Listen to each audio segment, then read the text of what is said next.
വാർത്തകളിലേക്ക് വിശദമായി. വോട്ട് ബജറ്റുമായി മോദി സർക്കാർ.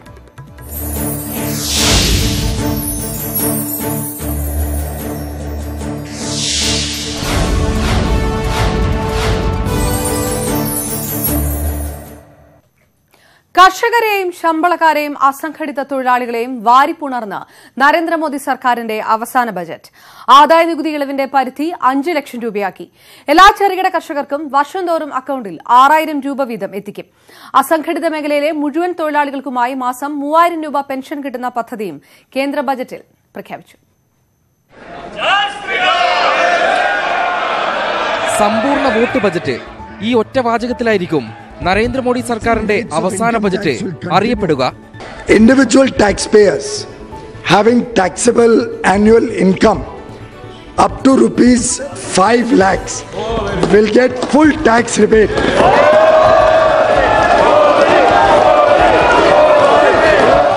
ഇതോടെ രാജ്യത്തെ ബഹുഭൂരിപക്ഷം ശമ്പളക്കാരും ആദായ നികുതിയിൽ നിന്ന് രക്ഷപ്പെടും.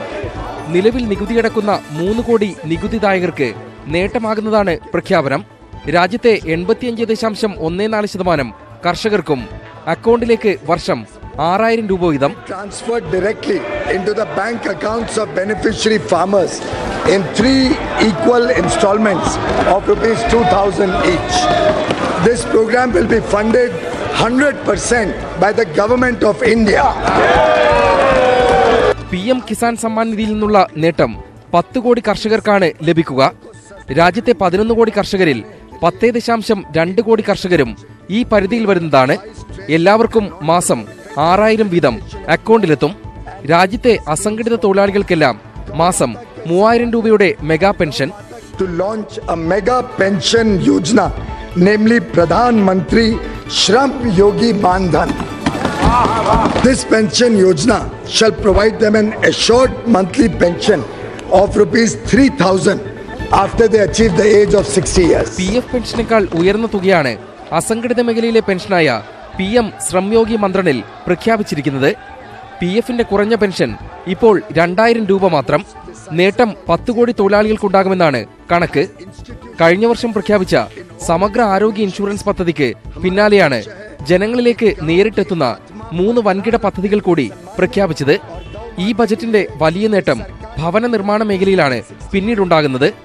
രണ്ടാമതൊരു വീടിന് കൂടി ആദായ നികുതി ഇളവ് പ്രഖ്യാപിച്ചതോടെ ഭവന നിർമ്മാണ മേഖല ഉണരുമെന്നാണ് പ്രതീക്ഷ. മോഡി സർക്കാരിന്റെ തിരഞ്ഞെടുപ്പ് പ്രകടന പത്രിക തന്നെയാണ് ഫലത്തിൽ ഇടക്കാല ബജറ്റ്. 5 വർഷമായി നടപ്പാക്കാതിരുന്ന കാര്യങ്ങൾ അവസാന ലാപ്പിൽ പ്രഖ്യാപിച്ചതിലൂടെ വിവിധ വിഭാഗങ്ങളുടെ പിന്തുണയാർജിക്കാൻ സർക്കാരിന് കഴിയുമോ എന്നാണ് അറിയേണ്ടത്. പാർലമെന്റിൽ നിന്നും ക്യാമറാമാൻ ബിനു ബേസിലിനും KP ധനേഷിനുമൊപ്പം M ഉണ്ണികൃഷ്ണൻ, ന്യൂസ് 18. രാജ്യത്തെ മാസ വരുമാനക്കാരിൽ 70% ആദായ നികുതിയിൽ നിന്ന് ഒഴിവാക്കുന്നതാണ് ബജറ്റ് പ്രഖ്യാപനം. 5 ലക്ഷം രൂപയുടെ പുതിയ പരിധിക്ക് പുറമെ മറ്റ് ഇളവുകൾ കൂടി ചേരുമ്പോൾ 6.5 ലക്ഷം രൂപ വരെ വർഷം ലഭിക്കുന്നവർക്ക് നികുതി അടക്കേണ്ടി വരില്ല. മാസം 55,000 രൂപ വരെ ശമ്പളം പറ്റുന്നവർക്ക് പൂർണ്ണമായ നികുതി ഒഴിവിനാണ് സാഹചര്യം ഒരുങ്ങിയത്. ഏറെപ്പേരും ആഗ്രഹിച്ചിരുന്നെങ്കിലും പ്രഖ്യാപനം തീർത്തും അപ്രതീക്ഷിതമായിരുന്നു. 5 ലക്ഷം രൂപ വരെയുള്ള വരുമാനം നികുതി വലയ്ക്ക് പുറത്താകുമ്പോൾ വലിയൊരു വിഭാഗം ശമ്പളക്കാർക്കും ആശ്വാസമാകും. 5 ലക്ഷം വരെ വാർഷിക വരുമാനമുള്ളവർക്ക് ഇനി ആദായ നികുതിയില്ല. 1.5 ലക്ഷം രൂപയുടെ 80C ഇളവ് കൂടി ചേരുമ്പോൾ 6.5 ലക്ഷം വരെ നികുതി അടയ്ക്കേണ്ടി വരില്ല. ഇൻഷുറൻസ്, PF, ദേശീയ നിക്ഷേപ പദ്ധതികൾ ഇവയിൽ നിക്ഷേപിക്കുന്നവർക്കാണ് അധിക ആനുകൂല്യം. 3 കോടി മാസശമ്പളക്കാരാണ് ഒറ്റയടിക്ക് നികുതിക്ക് പുറത്താകുന്നത്. 18,500 കോടിയുടെ ആദായ നികുതി വരുമാനമാണ് സർക്കാർ വേണ്ടെന്ന് വെക്കുന്നത്. വേറെയുമുണ്ട് ഇളവുകൾ. 40,000 രൂപയുടെ സ്റ്റാൻഡേർഡ് ഡിഡക്ഷൻ 50,000 ആക്കി ഉയർത്തി. കഴിഞ്ഞ ബജറ്റിലാണ് ശമ്പളക്കാർക്ക് 40,000 രൂപയുടെ ഇളവ് പ്രഖ്യാപിച്ചത്. 2.4 ലക്ഷം വരെയുള്ള വീട്ടുവാടകയ്ക്ക് നികുതി ഉണ്ടാകില്ല. മൂലധന നേട്ടം എന്ന പേരിൽ വീടോ സ്വത്തോ വിറ്റുകിട്ടുന്ന പണം കൊണ്ട് ഒരു വീട് വാങ്ങുന്ന തുകയ്ക്ക് നികുതി ഇളവ് നൽകിയിരുന്നു. ഇത് 2 വീടുകൾക്കായി വർദ്ധിപ്പിച്ചു. ഒരു വ്യക്തിക്ക് 2 കോടി രൂപ വരെ ഇങ്ങനെ ഇളവ് ലഭിക്കും. ബാങ്കിലെയോ പോസ്റ്റ് ഓഫീസിലെയോ സ്ഥിരം നിക്ഷേപങ്ങൾക്ക് ലഭിച്ചിരുന്ന 10,000 രൂപ വരെയുള്ള പലിശയ്ക്ക് നേരത്തെ TDS പിടിച്ചിരുന്നു. ഇത് 40,000 രൂപയാക്കി ഉയർത്തി. 30 ലക്ഷം വരെയുള്ള ഗ്രാറ്റുവിറ്റി ആനുകൂല്യത്തെ നികുതി പരിധിയിൽ നിന്ന് ഒഴിവാക്കി. 80C ഇളവുകളുടെ പരിധി 1.5 ലക്ഷത്തിൽ തന്നെ നിലനിർത്തി. ഭവന വായ്പയ്ക്കുൾപ്പെടെയുള്ള നികുതി ഇളവുകൾ തുടരും. വിറ്റഴിക്കാൻ കഴിയാത്ത റിയൽ എസ്റ്റേറ്റ് കെട്ടിടത്തിനുള്ള നികുതി ഇളവ് കാലാവധി 1 വർഷത്തിൽ നിന്ന് 2 വർഷമാക്കി ഉയർത്തി. ആദായ നികുതി റീഫണ്ട് 1 ദിവസത്തിനുള്ളിൽ നൽകാനുള്ള പദ്ധതിയും ജനപ്രിയ ബജറ്റിൽ പ്രഖ്യാപിച്ചു. Budget desk, news 18. പീയൂഷ് ഗോയലിന്റെ ജയ് കിസാൻ വിളിയിൽ ആശ്വാസം ലഭിക്കുക 10 കോടിയിലേറെ കർഷകർക്ക്. കൃഷി ചെയ്യുന്ന 85% ആളുകൾക്കും അക്കൌണ്ടിൽ മാസം തോറും 6000 രൂപ വീതമാണ് എത്തുക. PM കിസാൻ സമ്മാൻ ആയോഗ് ലക്ഷ്യം വയ്ക്കുന്നത് 10 കോടി വരുന്ന കർഷകരെ മാത്രമല്ല, അവരുടെ കുടുംബങ്ങളിലുള്ള 40 കോടി ആളുകളെ കൂടിയാണ്. അക്കൌണ്ടിലേക്ക് വർഷത്തിൽ 3 ഗഡുക്കളായി 6000 രൂപ. ആദ്യ ഗഡു ലോക്സഭാ തെരഞ്ഞെടുപ്പിന് മുൻപ് തന്നെ 2018 ഡിസംബർ 1 മുതൽ പ്രാബല്യത്തോടെ പ്രഖ്യാപിച്ച പദ്ധതിയിലെ ആദ്യ ഗഡുവായ 2000 ഈ മാസം തന്നെ ലഭിച്ചേക്കും. ये प्रोग्राम 1 दिसंबर 2018 से ही लागू किया जाएगा. पहली किस्त 2000 रुपए की जल्द ही सूचियां बना के उनके खाते में भेजी जाएगी. രണ്ടാം ഗഡു കൂടി തെരഞ്ഞെടുപ്പിന് മുൻപ് അക്കൌണ്ടിൽ എത്തിക്കുകയാണ് സർക്കാർ ലക്ഷ്യം. 2 ഹെക്ടറിൽ താഴെ ഭൂമിയുള്ള കർഷകർക്കാണ് ഇതിന്റെ ഗുണം ലഭിക്കുക. അതായത് രാജ്യത്തെ 85.14% കർഷകരും പദ്ധതിയിൽ ഉൾപ്പെടും. പദ്ധതിക്ക് വേണ്ടി വരുന്ന 75,000 കോടി രൂപ കേന്ദ്രം വഹിക്കും. ആദ്യഘട്ടമായി 20,000 കോടി വകയിരുത്തി. വിത്ത്, വളം തുടങ്ങിയ അടിസ്ഥാന കാർഷിക ആവശ്യങ്ങൾക്കായാണ് ഈ പണം നൽകുന്നത്. പ്രകൃതിക്ഷോഭങ്ങൾക്കിരയായ കർഷകർക്ക് കാർഷിക വായ്പയുടെ തിരിച്ചടവിൽ 2% ഇളവ് നൽകുമെന്നും ബജറ്റിൽ പ്രഖ്യാപിച്ചു. Where assistance is provided from the National Disaster Relief Fund, will be provided the benefit of interest subvention of 2% for the entire period of reschedulement of the loan. Kisan credit കാർഡുള്ളവർക്ക് 2% അധിക പലിശയിളവുണ്ട്. പശു സംരക്ഷണത്തിന് ദേശീയ കാമധേനു ആയോഗവും പ്രഖ്യാപിച്ചു. The setting up of Rashtriya Kamdhenu Ayog to upscale sustainable genetic upgradation of cow resources and to enhance production and productivity of cows. 15 വർഷം ഭരിച്ച മധ്യപ്രദേശും ഭരണത്തിലിരുന്ന രാജസ്ഥാനും BJPക്ക് നഷ്ടപ്പെട്ടതിൽ കർഷകരോഷം പ്രധാന ഘടകമായിരുന്നു. അതുകൂടി മുന്നിൽ കണ്ടാണ് ബഹുഭൂരിപക്ഷം കർഷകരെയും നേരിട്ട് അഭിമുഖീകരിക്കുന്ന പ്രഖ്യാപനങ്ങൾ. Budget desk, news 18. PF പെൻഷനെ പോലും മറികടക്കുന്നതാണ് അസംഘടിത തൊഴിലാളികൾക്കായി പ്രഖ്യാപിച്ച പെൻഷൻ പദ്ധതി. PFൽ മാസം 2000 രൂപയാണ് ബഹുഭൂരിപക്ഷത്തിനും ലഭിക്കുന്നതെങ്കിൽ 3000 രൂപയുടെ കുറഞ്ഞ പെൻഷനാണ് പുതിയ വാഗ്ദാനം. മാത്രമല്ല, കൂടുതൽ വിഹിതം അടയ്ക്കുന്നവർക്ക് ഉയർന്ന പെൻഷനും ലഭിക്കും. 10 കോടി ആളുകൾ പദ്ധതിയുടെ ഭാഗമാകുമെന്നാണ് പ്രഖ്യാപനം. പ്രധാനമന്ത്രി ശ്രം യോഗി മന്ത്രൺ. നരേന്ദ്രമോദി സർക്കാർ ഗ്രാമീണ വോട്ട് ബാങ്കിലേക്ക് നടത്തുന്ന മിന്നൽ ആക്രമണം എന്നാണ് 1 മണിക്കൂറിനുള്ളിൽ വന്ന വിശേഷണം. Launch a mega pension yojana, namely Pradhan Mantri Shram Yogi Mandhan. ഈ വർഷം തന്നെ പദ്ധതി നടപ്പാക്കും. മാസം 100 രൂപ അടയ്ക്കുന്ന ഒരാൾക്ക് 60 വയസ്സ് പൂർത്തിയാകുമ്പോൾ മാസം മുതൽ 3000 രൂപ കിട്ടിത്തുടങ്ങും.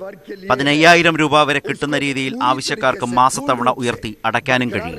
Unorganized sector worker joining the pension yojana at the age of 29 years will only have to contribute 100 rupees per month. 18 years of age will only have to contribute 55 rupees per month. The government will contribute an equal matching share in the pension account of the worker every month. 18 വയസ്സുള്ളയാൾക്ക് മാസം 55 രൂപ മാത്രമടച്ച് പദ്ധതിയിൽ ചേരാം. തൊഴിലാളി അടയ്ക്കുന്ന അത്ര തന്നെ തുക സർക്കാരും നൽകും. നിലവിൽ PF പെൻഷൻ ബഹുഭൂരിപക്ഷം പേർക്കും 2000 രൂപയാണ്. കർഷക തൊഴിലാളികളും കെട്ടിട നിർമ്മാണ തൊഴിലാളികളും ഡ്രൈവർമാരും കൂലി വേലക്കാരുമെല്ലാം പദ്ധതിയുടെ ഭാഗമാകും. രാജ്യത്ത് നടപ്പാകുന്ന ഏറ്റവും വലിയ സാമൂഹിക ക്ഷേമ പെൻഷനായി ഇത് മാറിയേക്കും. Budget desk, news 18. അതൃപ്തി ഉയർന്ന മേഖലകളെ പ്രീണിപ്പിച്ചും ഇടനിലക്കാരുടെ പിന്തുണ ഉറപ്പിച്ചും ശരിക്കും ഒരു തെരഞ്ഞെടുപ്പ് ബജറ്റാണ് മോദി സർക്കാർ അവതരിപ്പിച്ചത്. ഇതൊരു ട്രെയിലർ മാത്രമാണെന്ന പ്രഖ്യാപനത്തിലൂടെ തെരഞ്ഞെടുപ്പ് പ്രകടന പത്രികയായിരുന്നു ബജറ്റ് എന്ന സൂചന പ്രധാനമന്ത്രി തന്നെ നൽകി. ഇത് വോട്ട് ഓൺ അക്കൌണ്ട് അല്ല, അക്കൌണ്ട് ഫോർ വോട്ടാണെന്ന് കുറ്റപ്പെടുത്തി സർക്കാരിന്റെ തെരഞ്ഞെടുപ്പ് ലക്ഷ്യങ്ങൾ തുറന്നു കാണിക്കാനാണ് പ്രതിപക്ഷത്തിന്റെ ശ്രമം.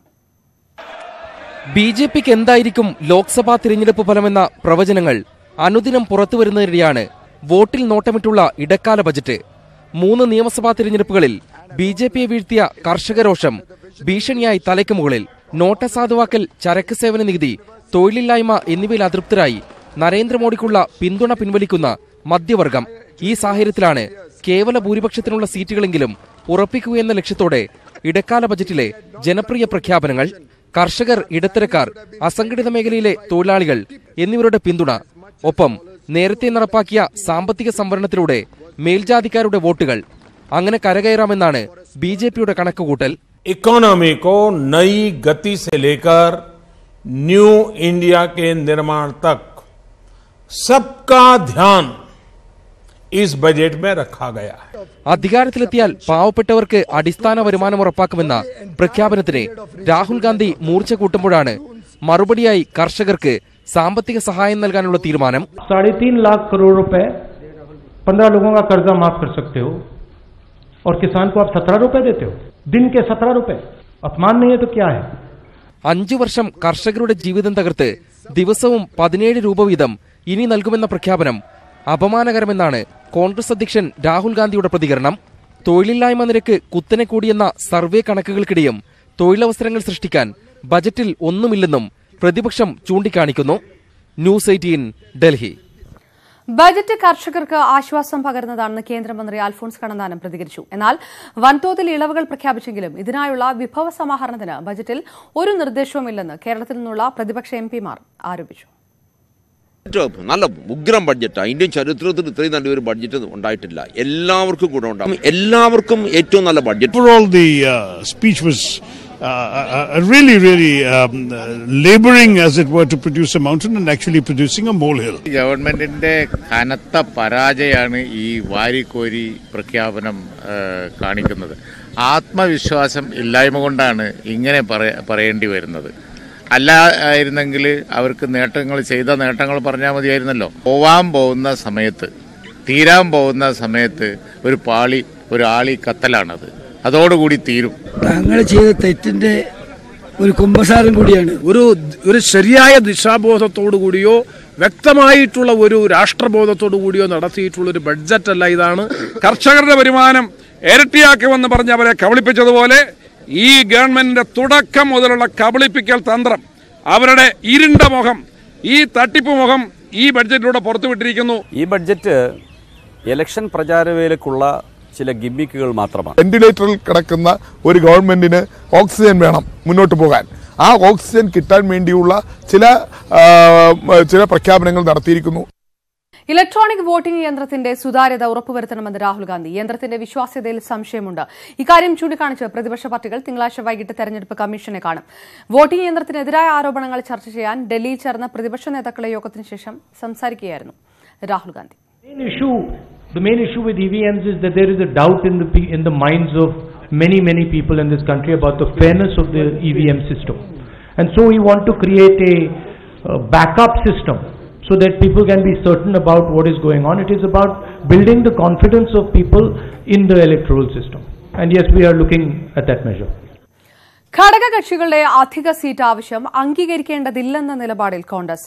മുസ്ലിം ലീഗും കേരള കോൺഗ്രസ് മാണി ഗ്രൂപ്പും അധിക സീറ്റ് ആവശ്യപ്പെട്ടതിന് പിന്നാലെ കേരള കോൺഗ്രസ് ജേക്കബ് വിഭാഗം ഇടുക്കി സീറ്റ് വേണമെന്ന് പരസ്യമായി ആവശ്യപ്പെടുകയും ചെയ്തു. നിർണായക UDF യോഗത്തിന് അല്പസമയത്തിനകം തുടക്കമാകും. തിരുവനന്തപുരത്ത് നിന്ന് വിശദാംശങ്ങളുമായി കിരൺ ബാബു ചേരുന്നു. കിരൺ, ഇന്നലെ കൂടി അധിക സീറ്റ് ആവശ്യത്തിൽ ഉറച്ചു നിൽക്കുകയും വ്യക്തമായി അഭിപ്രായം പ്രകടിപ്പിക്കുകയുമായിരുന്നു മുസ്ലിം ലീഗ് അടക്കമുള്ളവർ. ഏത് രീതിയിലുള്ള സമവായ ചർച്ചകൾ നടത്തി പ്രശ്നം പരിഹരിക്കാം എന്നാണ് പ്രതീക്ഷിക്കുന്നത് കോൺഗ്രസ്?